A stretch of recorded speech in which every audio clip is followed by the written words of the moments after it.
Cardcaptor Sakura took me a while to understand. Its world is so wholesome, so innocent.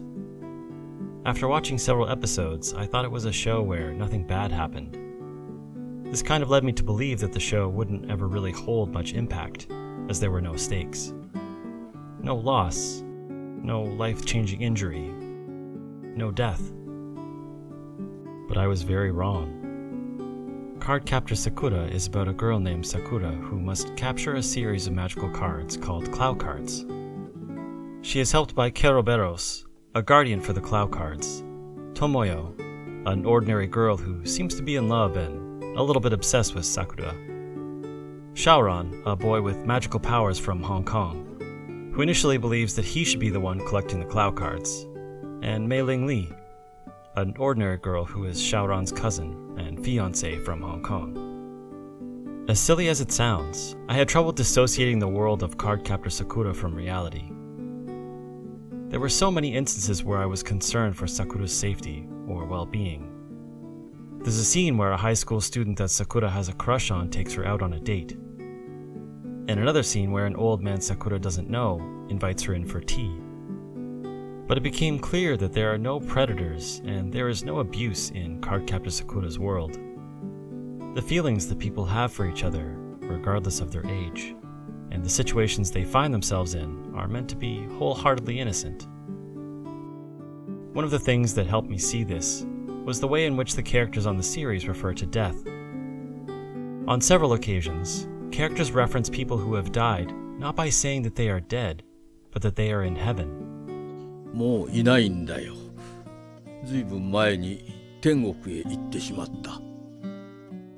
In other instances, they say that people have passed away. 冗談や冗談。黒はワイとユエがちゃんと見とったんや。It's almost a more pleasant way of looking at death.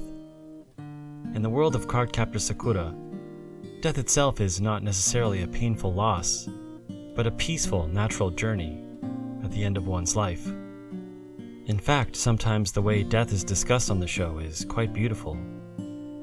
For example, Sakura's mother died when Sakura was very young. Her brother, Toyo, told her that, おじいさんのお孫さん、きっと私のお母さんと同じお空の綺麗なところへ行ったんだと思います。お兄ちゃんが言ってたんです。There's so much trust and love in that statement. My mother is in a beautiful place because my brother said so. I trust him. He protects me. He makes the world a safer, better place. By his words alone. For a while, I thought every episode was going to be a sunny, easy romp where Sakura encounters a Cloud Card, figures out how to capture it, and then has tea and sweets with her friends.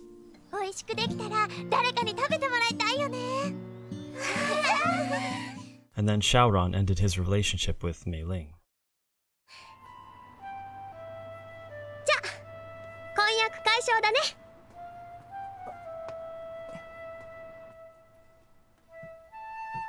ごちそうさま。シャオラン様。ちょっと待て、送っていく。いらない。メイリン。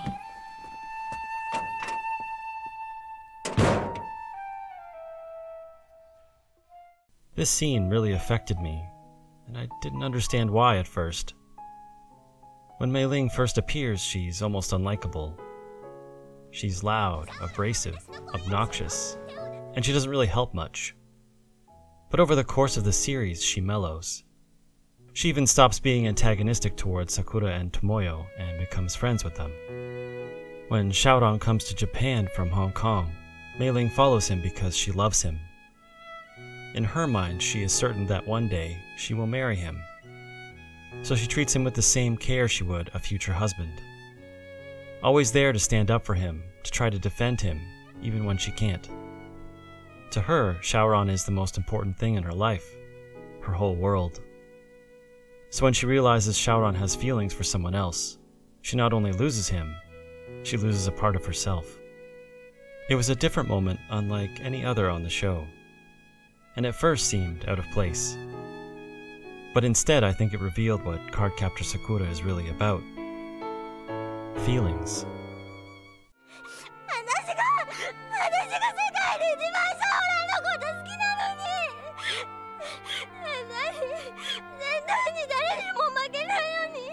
Like the way Sakura and Shaoran feel when they're around Yukito, Toya's best friend. Their excitement, the butterflies in their stomachs, and their joy when they simply get to be with him. Every single day, Sakura looks forward to going to school with her brother simply because Yukito will be there. Or the unadulterated joy Tomoyo gets when she makes outfits for Sakura, or captures Sakura on camera.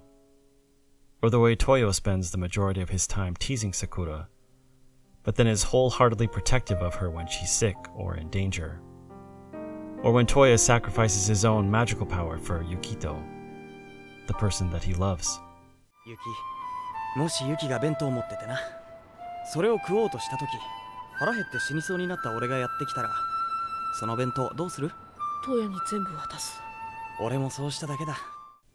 And of course, the feelings that Shaoran develops for Sakura that take him over, even before he realizes it's happening. He first becomes aware of his feelings when Sakura is in danger, and he doesn't cry out, Kinomoto-san, the formal, impersonal address he normally uses, but Sakura. Sakura! These feelings define Cardcaptor Sakura's world, its characters' actions, and their purpose. That's why the climax of Seasons 1 and 2 isn't a catastrophe that risks people's lives, but a catastrophe that risks the feelings of the ones people love the most. Should Sakura fail, every person who has something to do with the cloud cards will lose their feelings of love towards the person they care about the most.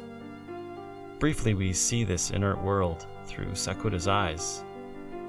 The picture of Sakura's deceased mother that her father keeps on the kitchen table is missing. As she goes to school, Yukito is not there. She says good morning to Tomoyo, but Tomoyo initially ignores her, before responding as you would politely to a peer, not a friend. Then she sees Shaoran and says good morning, but he too responds like a peer, dispassionately. There's a lack of recognition on their faces when they see each other on the playground.